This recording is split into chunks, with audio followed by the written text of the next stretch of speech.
We can't go for more than a few minutes without checking our messages. Right now, I know your hand is twitching. You're thinking, maybe I can just peek down during the presentation.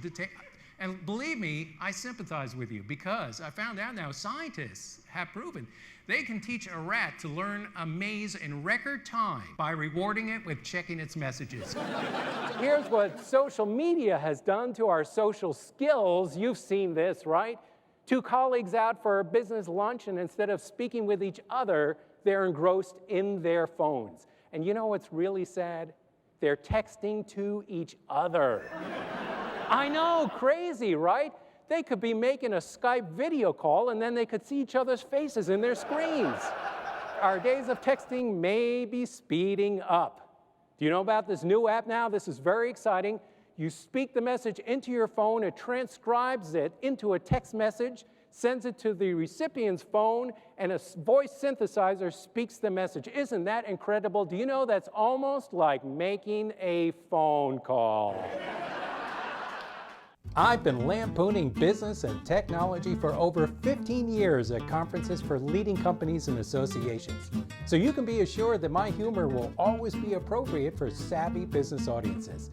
Plus, I add customized content to fit the topics of your conference, such as energy. The smart grid is what you're going to need. And I read, which was interesting, that the smart grid should be considered the Internet of Energy. That means that at some point, your customers will go to the light switch, and they'll turn on the light, and this is what will happen. They're going to be waiting for proper network protocol. Or perhaps you're tackling business ethics. Do you know where most crime occurs in businesses, most corporate crime? The office refrigerator. The amount of thievery that goes on in the office refrigerator, it's astounding. And people will take a bag with fried chicken and they'll put the empty bones back in the bag and fold it over and stick it back on the shelf again. And then you have like that half-eaten carton of Chinese food that's been sitting in the back for about 4 years. This thing is in violation of every OSHA standard there is. You know what online verification is? You know, this is to make sure that you are a real, live human being before you sign up for any kind of online activity, an account, whatever it is. They want to make sure you're a real person. So it will come up, it'll say, please type the letters that appear below. What? You're like, I have no idea. So you take a guess. Sorry, that was incorrect. Please try again. You have to go through the license agreement, and it's like pages and pages of threatening language that nobody actually ever reads, right? Nobody goes down to the end. But here's the best part. Somebody has decided to give you a choice. To give you a choice. I agree. I don't agree.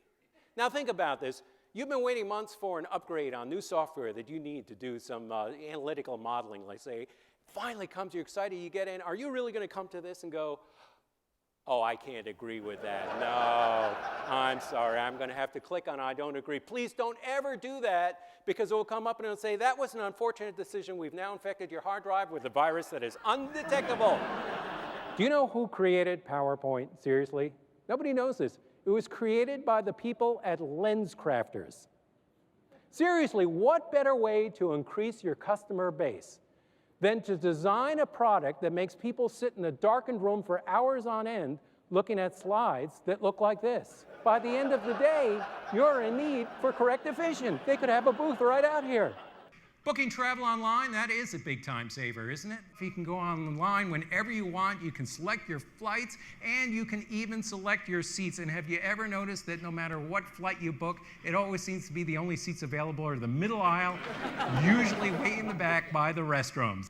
But it's still saving time. However, now, because of the need to upsell, because the fares are so low, they want to make more money, and security needs and so forth, before you can complete the transaction, they ask you a whole bunch of questions to see if they can squeeze a little bit more money out of you.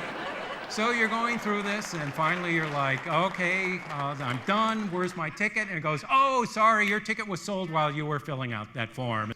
This is true. Now, I'm making this up. This happened recently. Booked a flight to Chicago while I was doing the form and booking it. It came up and it said, "Good news."